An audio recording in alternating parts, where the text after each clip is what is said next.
तळतळ वाजतो ताशा घरादाराला आनंद झाला तिनक तिनक तिनक तिनक नाचत आला आला आला आला माझा बाप्पा आला. विश्रांतीनंतर तुम्हाला सगळ्यांचं पुन्हा एकदा स्वागत. आपल्यासोबत आहेत केदार शिंदे.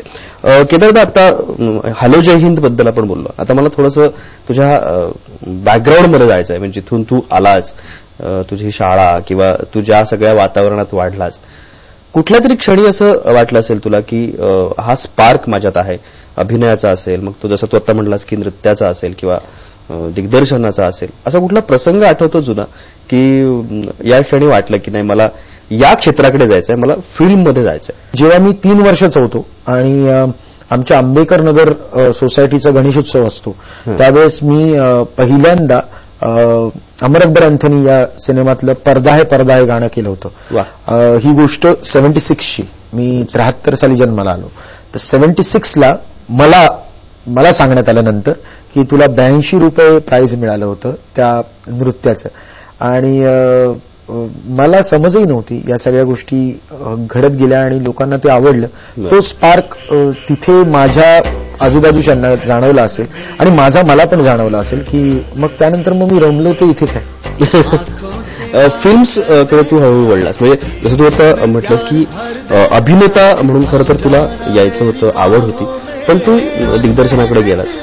ती प्रोसेस कशी झाली? म्हणजे डिरेक्टर म्हणून कसा काय लोकांसमोर आलास किंवा ते हातात घ्यावं असं का वाटलं? एक तर गोष्ट म्हणजे मी स्वतः खूप प्रामाणिकपणे काही गोष्टी स्वतःलाच विचारत असतो आणि ते विचाराव्या. ते थोडी गल्लत आजकाल होते असं मला वाटतं.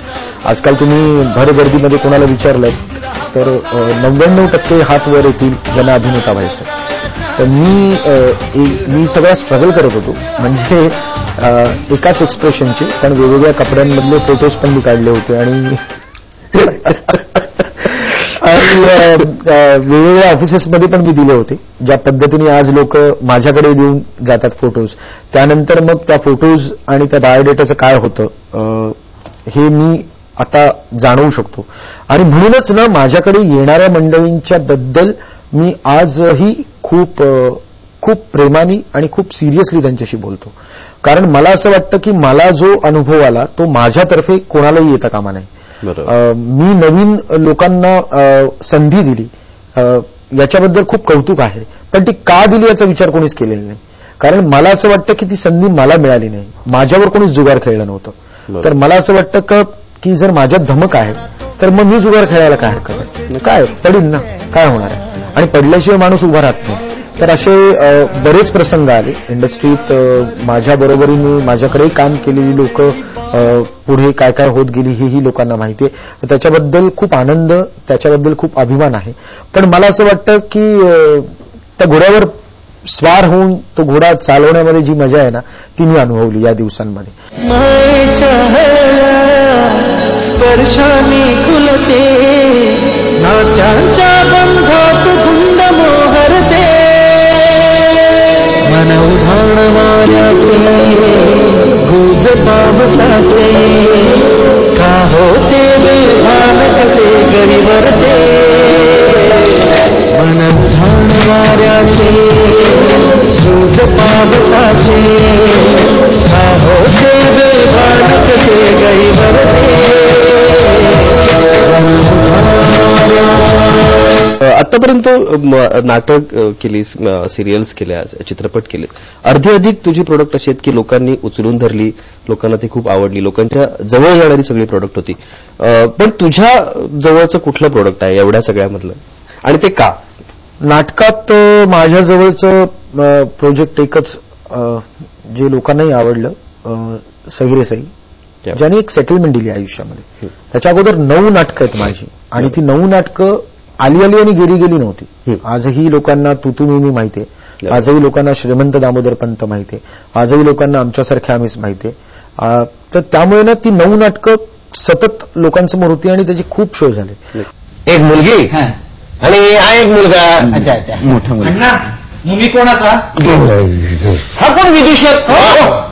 विदूषक नाही, माझा मुलगा दामू. अच्छा, ते काय आमचं चाइल्ड फ्रँचायझीस कॉम्पिटिशन आहे ना, आज तो हे करतोय दगडूशेठ हलवाई. वा, चांगला कलाकार दिसतोय, भरपूर कला आहे त्याच्या अंगात. संध्याकाळी 6 नंतर कला फफवत नुसती अशी. ह्याच्या मागची सुमन म्हणजे एकंदरीत तुमचं छोटं पण सुखी कुटुंब आहे.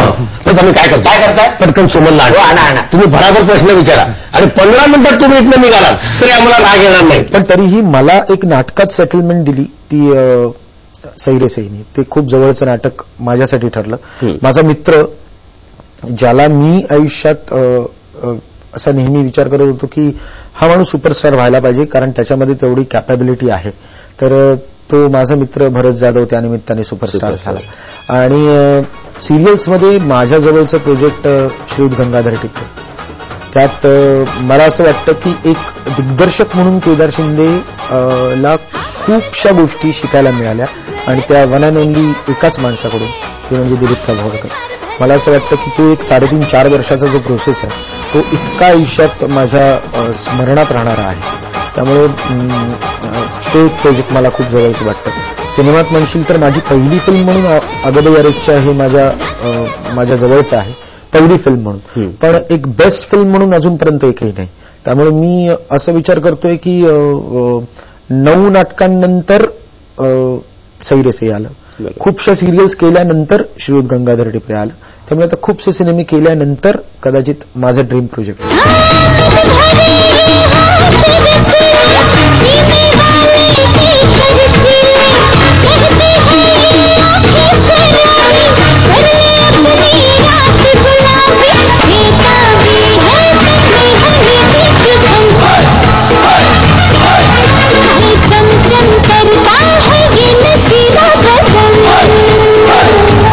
मी आज इथे बसतोय त्याचे कम्प्लिटली मी त्याला पूर्ण उतराई आहे मी बाबांचा, की बाबांनी ती गोष्ट, त्यांच्या घराण्यात मी जन्माला आलो नसतो तर मी कदाचित माहित नाही मी काय केलं असतं.